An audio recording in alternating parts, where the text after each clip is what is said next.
Bonjour bien-aimés dans le Seigneur, nous sommes dans Apocalypse chapitre 3. Nous lisons le verset 8. Je connais ton activité, je sais que tu n'as que peu de force et pourtant tu as été fidèle à ma parole et tu ne m'as pas renié. Eh bien, j'ai ouvert une porte devant toi que personne ne peut fermer. On lit le verset 10.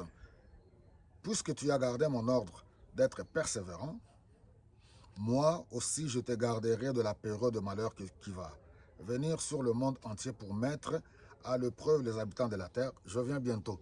Depuis un certain moment, nous parlons sur les sept églises dans le livre de Apocalypse, dans l'Asie mineure, les églises qui représentent aussi tous les croyants de toutes les époques. Alors ici, nous voyons, il s'agit de l'église de Philadelphie. Dieu est amour, Dieu est bon, Dieu n'est pas là pour nous chercher misère. Dans le jardin d'Éden, l'ennemi de nos âmes a voulu faire croire à Ève et à Adam que Dieu ne vous aimait pas, c'est faux. Comme si lui, il nous aimait plus que Dieu, non. Et même dans le monde dans lequel nous vivons, à cause de problèmes, beaucoup sont convaincus aujourd'hui que voilà, si Dieu était amour, pourquoi ceci? Mais les gens oublient tout simplement que ce sont les conséquences que le monde est en train de vivre. L'homme, depuis la chute, l'homme a décidé de tourner le dos à son Créateur. Mais Dieu, dans sa bonté, il a tellement aimé le monde qu'il a donné son Fils unique, afin que quiconque croit en lui ne périsse point, mais qu'il ait la vie éternelle. En effet, Dieu n'a pas envoyé son Fils pour juger le monde, ni pour condamner, mais c'est pour sauver le monde. Nous trouvons ça dans Jean chapitre 3, le verset 16 et 17. Alors ici, Dieu félicite. Il dit, continue comme ça. Tu as été fidèle. La fidélité est quelque chose de très important. Lui-même, Dieu est fidèle dans ses promesses, dans ce qu'il dit. Du fait que, en dépit des épreuves, des difficultés, des combats, nous n'avons pas renié sa parole. Pour nous qui avons cru en Jésus-Christ, nous, avec amour, avec joie, notre seule raison de vivre au quotidien, c'est de plaire à Dieu. Plaire au Seigneur. Plaire à Dieu, c'est marcher selon sa parole par le Saint-Esprit.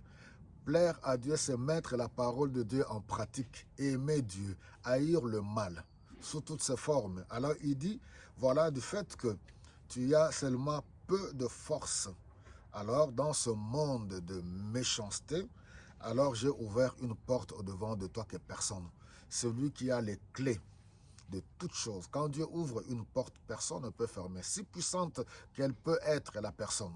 Quand Dieu ouvre une porte de grâce, de guérison, de bénédiction, de faveur, de bonté, de son amour, de bienfaits, toi qui es fidèle à Dieu, tu peux compter sur lui. Dieu a ouvert une porte devant de toi. Saisis cette opportunité, fonce, entre dans cette faveur, dans ta destinée et profite de la grandeur, de la bonté, de l'amour de Dieu. Deuxième chose, le verset 10, il dit que oui, du fait que tu as été fidèle, que tu as gardé ma parole, quand le mauvais jour viendra, le jour du malheur, la seule chose, Dieu est notre garantie.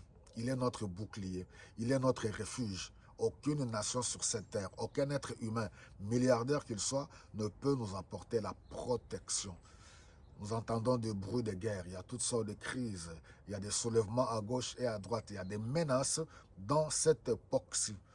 Dieu nous garantit, s'il ne revient pas encore bientôt, il nous garantit toujours la sécurité. Voilà, en tant qu'enfant de Dieu, nous devons apprendre à compter sur lui, à compter sur la bonté de Dieu, à compter sur ses bienfaits. Il est celui qui garde nos familles, qui garde toutes les personnes qui nous environnent, qui sont de ceux de notre. Dieu nous promet, nous garantit cette protection. Demeurons fermes, félicitations et continuons comme ça. Que Dieu vous bénisse abondamment.